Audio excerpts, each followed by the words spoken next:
अलैकुम वरहमत अल्लाहि वबरकातुहू। तो चलिए आज आपके class 11th subject history lesson 1 और उसका जो आज हम पार्ट देखने वाले हैं 1.4। ठीक है। तो इससे पहले हमने जो मालूमात हासिल किए तो हमने उसमें देखा कि इंसान किस तरह से तरक्की कर रहा है। ठीक है। उसने सबसे पहले क्या इस्तेमाल करना सीखा? पत्थर का। और ये पत्थर का इस्तेमाल आहिस्ता आहिस्ता किस तरह से उसने उसको चेंजेस लाए उसमें, और ये तरक्की याफ्ता होते गए, यानी वक्त के साथ साथ उनकी जो टेक्निक है पत्थर के हथियार बनाने की वो चेंज होते रहे। ये हमने मालूमात हासिल की। उसके बाद हमने देखा था कि दरिया किनारे की जो तहजीबें हैं, 4 तहजीबें, उनके बारे में हमने देखा। उसके बाद लास्ट लेक्चर में हमने देखा था हिंदुस्तान के अव्वलीन काश्तकार कौन से थे, किस तरह से उन्होंने अपनी ज़राअत की इब्तिदा की, और ज़राअत की वजह से क्या हुआ था, एक बहुत बड़ी जो इंसानी तारीख़ में एक टर्निंग पॉइंट आया था, वो ये था कि ज़राअत की वजह से मुस्तकिल आबादी हुई। ठीक है। तो हमने यहाँ तक के मालूमात हासिल कर ली थी। तो अब इंशाल्लाह ताला इसके आगे का जो आज का हमको पॉइंट देखना है 1.4, ज़रई बस्तियाँ, तंजीम और इंतज़ामिया साख्त। ठीक है। ज़रई बस्तियाँ यानी कि जहाँ पर लोग क़ायम हुए, बस्तियाँ बनाए, गांव बनाए, जहाँ पर वो लोग आबाद हुए। ठीक है। तो आज जिसे हम क्या कहते हैं, रियासत।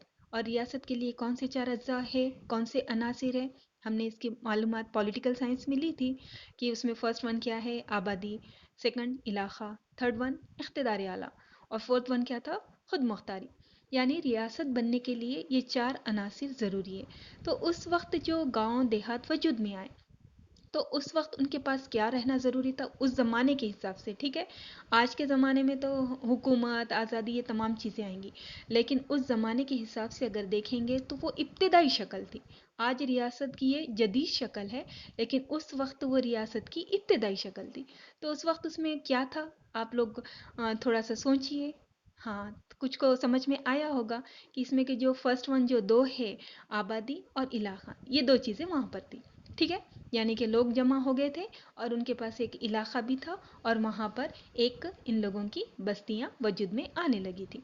और ये किस वजह से हुआ था? ज़राअत की वजह से। ज़राअत की वजह से लोग एक जगह मुत्तहिद होकर रहने लगे थे। अब उस वक्त की जो लोगों की जो आबादी थी, उसका बारे में मुहक़्क़िक़ीन जो है, उन्होंने कुछ अंदाज़ा लगाने की कोशिश की है, यानी कितने लोग रहे होंगे। और इसके लिए उन्होंने जो तरीक़ा है रियाज़ियाती तरीक़ों से और आदाद व शुमार की मदद से आबादी का अंदाज़ा लगाया है।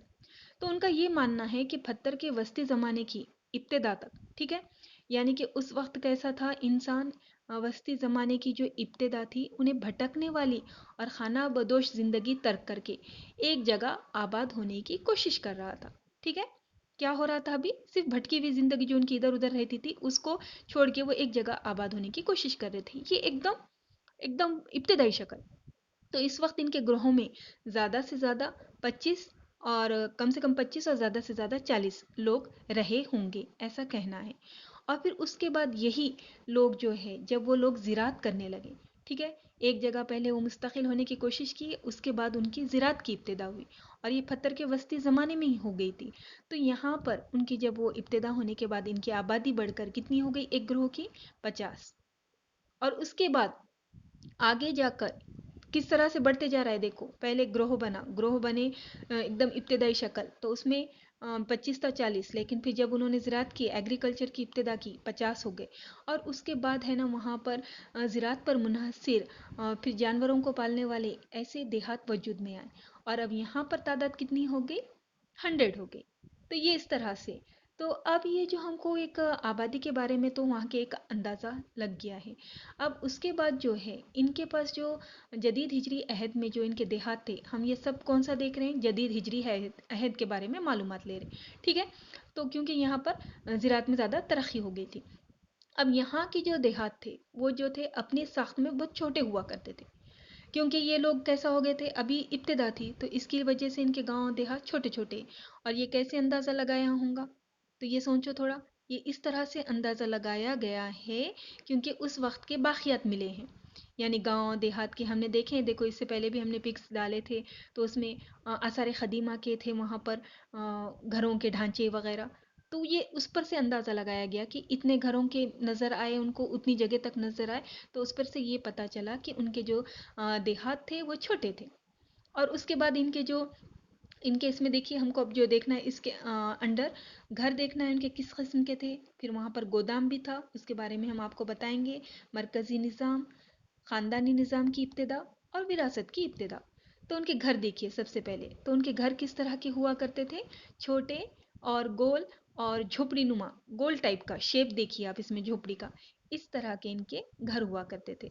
अब उसके बाद वाला जो हमको सेकंड पॉइंट है इसमें कि इनके समाज में जो है ना, एक वो भी मिला है, कुछ आसार ऐसे हमको नज़र आए हैं जिससे ये पता चला है कि इनके ये जो घर के अलावा उनका जो मरकज़ी गांव का जो दरमियानी हिस्सा हुआ करता था, वहाँ पर गोदाम के भी आसार मिले हैं। यानी कि वहाँ पर क्या किया जाता था, अनाज का ज़ख़ीरा किया जाता था। इस तरह का अंदाज़ा तारीखदानों ने लगाया है। और अब जब गोदाम है, अनाज की पैदावार हो रही है, स्टॉक करके रखा जा रहा है, तो फिर इसके बाद ये भी हो सकता है वहाँ पर कि एक उस पर कंट्रोल करने वाला भी था।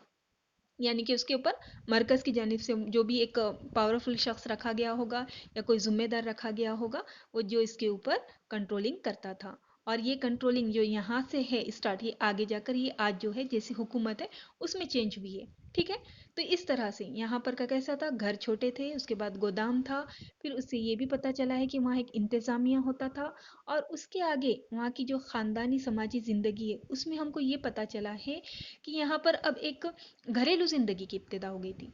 ठीक है, घरेलू ज़िंदगी, ख़ानदान वजूद में आ गए थे। उसकी वजह से जब ख़ानदान वजूद में आ गए तो ख़ानदान वालों की ख़र्च वगैरह करना, उन पर किफ़ालत करना, उनके लिए अनाज की पैदावार करना, ख़ानदानी रिश्तों के लिए उसूल बनाना, फिर अपनी ख़ुद की ज़ाती मलकियत वाली प्रॉपर्टी जमा करना, ये तमाम चीज़ें आनी शुरू हो गई। जब ख़ानदान आ गया तो तमाम हर चीज़, फिर उसके बाद बच्चों की तरबियत करना, और साथ ही साथ बच्चों को अब यहाँ तक आ गया। ठीक है, ख़ानदान वजूद में आ गया, गांव वजूद में आ गए, जब बच्चे उनकी तरबियत की जा रही थी तो वहाँ एक चीज़ ये आई कि विरासत का सिस्टम आया। यानी कि हर एक के पास एक अलग अलग कुछ ना कुछ महारतें होती थी। किसी के पास वो हथियार बनाने की या किसी के पास काश्तकारी करने की, तो वो विरासत क्या करते थे, वो बच्चों में ट्रांसफ़र करते थे, बच्चों को भी वो चीज़ें सिखाते थे। तो इस तरह से ये जदीद हिजरी अहद में ये एक चीज़ आई कि यहाँ पर ख़ानदानी निज़ाम वजूद में आया, और एक बाज़ाब्ता एक क्या कहेंगे, एक ज़िंदगी इब्तिदा हुई, इनफरादी ज़िंदगी भी। उसके बाद जो है अब जो इसके बाद ये एक देख लिए हमने, अब नेक्स्ट वन रहेगा कि हमने ये मिट्टी के बर्तन के भी आसार मिले हैं। तो अब ये जो मिट्टी के बर्तन हैं, अगर उसका देखा जाए हिस्ट्री कि कब से आज हमको नज़र आते हैं, आप लोगों ने देखे होंगे मिट्टी के बर्तन जैसे मटके वगैरह या रंजन जो होता है, आजकल वही ज़्यादातर, बाकी तो हम लोग घर में यूज़ नहीं करते। लेकिन ये मिट्टी के बर्तन बनाने का जो फ़न है वो कहाँ से आया है पता है, जापान से, जोमुन तहजीब से। अब इसमें देखो, ये जोमुन तहजीब जो है वहाँ पर सबसे पहले पुराने बर्तन के आसार मिले हैं। और ये कब के हैं, ये तकरीबन जो है पत्थर के वस्ती ज़माने में, वस्ती ज़माने में कहाँ मिल गए, जापान में। लेकिन दिगर ममालिक में कब मिले हैं ये, जदीद हिजरी के दूसरे मरहले में। ठीक है, उनके पास अपने दिगर ममालिक में या हमारे मुल्क में ये तब नहीं मिले थे, सबसे पहले जापान में। और उसके बाद हम देखेंगे इसकी बेहतरीन बर्तन साजी थी, इस्तेमाल किस तरह का था, और पहिए का इस्तेमाल। तो अब देखो आगे जो है, पहले तो जोमून तहजीब के बारे में आप देख लो कि वहाँ सबसे पहले बर्तन बने थे। तो उनके पास जो है टेक्निक देखिए उनकी किस तरह बेहतरीन थी, कितने खूबसूरती से उन्होंने अपने पास के जो है क़दीम मिट्टी के बर्तन बनाए थे। और ये तहजीब वहाँ से बाद में से आकर जदीद हिजरी के दूसरे मरहले में दिगर ममालिक में पहुँची। तो अब ये जो पहिया है, तो दिगर ममालिक में हमारे पास भी पहिए पर भी बर्तन बनाए गए। तो ये जो कहाँ से हुआ इसके बारे में ज़्यादातर है कि यूरोप में हुआ पहिए का इजाद, और मेसोपोटामिया में ये सेम टाइम में हुआ। लेकिन किस सोसाइटी में सबसे पहले हुआ इसकी इजाद, इसके बारे में आज भी इख्तिलाफ राय है, आज भी एकदम कहा नहीं जा सकता कि कहाँ पर हुआ। ठीक है, तो अब ये पहिए की वजह से क्या हुआ कि ये जदीद पत्थर का जो अहद हम देख रहे, तो वहाँ पर जो बर्तन बनाए गए, तो ये पत्थर, ये जो कुम्हार का जो रहता है चक्का, उसके ऊपर भी ये बनाए गए। और ये बर्तन जो बनाने की जो टेक्निक थी, तो ये बहुत ही खूबसूरती से बनाए गए। इन पर अलग अलग किस्म की नक्काशी की गई, पहले देखो एकदम सिंपल बनते थे, लेकिन जैसे जैसे देखो वक्त गुजरा, उनको उम्दा पुख्ता मिट्टी के बर्तन, पॉलिश किए हुए पत्थर के बनाए गए। फिर ये बर्तन, अब ये बर्तन तो बन गए, अब इनका इस्तेमाल किस तरह से होता था। हम ये बस्तियों के बारे में मालूमात ले रहे हैं, हाँ समझ रहे हो ना आप। तो जब बस्तियां हैं तो बस्तियों में की हर चीज़ के बारे में मालूमात आ जाएगी, यानी कि वहाँ का रहना कैसा था। एक गांव को तसव्वुर कीजिए आप, एक देहात को तसव्वुर कीजिए कि कैसा रहता है गांव देहात में। वहाँ पर झोपड़ियाँ रहते हैं, वहाँ के लोग ज़्यादा तरक्की याफ्ता नहीं रहते, उनके बर्तन भी सिंपल किस्म के रहते हैं। तो वैसे ही यहाँ पर भी वही है कि अब इनके हमने पहले देख लिया समाज कैसा है, घर कैसे है। अब उनके जो इस्तेमाल की चीज़ें हैं वो बर्तन, और वो बर्तन इस तरह के हैं कि वो अच्छे बनाए गए, नक्काशी वाले बनाए गए। और ये बर्तनों का अब इस्तेमाल किस लिए होता था, तो ये इस्तेमाल होता था खाना बनाने, खाना खाने, ग़िज़ा को महफूज रखने। इस तरह से बर्तन का इस्तेमाल इस दौर में किया गया है। ठीक है। फिर उसके बाद क्या हुआ कि ये जो है बर्तन साजी के अलग अलग मरहले। अब ये कैसा है, कहाँ से हुआ, तो ये धीरे धीरे तरक्की करते गया। किस तरह से जो टेक्निक है बर्तन बनाने की, वो कैसे तरक्की करते गई। तो इसमें देखिए कुम्हार, यानी कुम्हार जो है सबसे पहले तो सादे हाथ से बने हुए बर्तन वगैरह मिट्टी के इस्तेमाल होते थे, लेकिन बाद में से कैसा हुआ, कुम्हार ने वो चक्की के ऊपर बनाना शुरू किया। उसके बाद जो है कि ये बर्तन वगैरह से हमें है ना उस दौर के तहजीब और रस्म रिवाज की भी मालूमात होती है। यानी कि बस बर्तन का अलग अलग जो है इसके मरहले, एक तो वो कुम्हार के ज़रिए से हुआ, लेकिन इन बर्तनों के ऊपर जो कुछ फनकारी है या जिस किस्म के ये बर्तन इस्तेमाल किए गए हैं, तो उससे हमको उस दौर के बारे में बहुत सारी चीज़ें पता चलती। यानी कि वो दिया रहता है, देखिए उससे हमको पता चलेगा कि वो कुछ मजहबी ज़िंदगी के टाइप है। फिर उसके बाद जो रहता है देखिए अलग अलग किस्म के अलग अलग शेप के बर्तन हैं, उसके ऊपर कुछ तस्वीर साजी की गई है। तो उससे कैसा होता है, उस दौर के बारे में मालूमात हासिल करने का एक ये बेहतरीन ज़रिया है। और उसके बाद दिगर तहजीबों से इनका क्या ताल्लुक़ था वो भी पता चला। यानी कि देखो अब ये जो है इधर साइड मिले अगर बर्तन, आज हमारे नांदेड़ के एग्जाम्पल दे रहे हैं हम, नांदेड़ में कोई ख़ास किस्म का एक कोई बर्तन बनाया जाता है। फिर वो अगर हमको वैसा बर्तन अगर किसी और शहर में मिला, यानी कि जैसे आगरा चले जाओ या जयपुर में, तो हमको अगर वो बर्तन नांदेड़ का ख़ास टेक्निक का है वहाँ मिला, तो हमारे को क्या पता चलेगा कि अरे ये दोनों शहरों में लेन देन था, दोनों में ताल्लुक़ था। तो वैसे ही उस दौर में के जो बर्तन हैं अलग अलग इलाकों में इस जगह के उस जगह मिले, उस जगह के इस जगह, तो इससे क्या पता चला कि लेन देन होता था, बिजनेस होता था, तिजारत होती थी। ठीक है। हमको अलग अलग चीज़ों के बारे में मालूमात हासिल हुई है।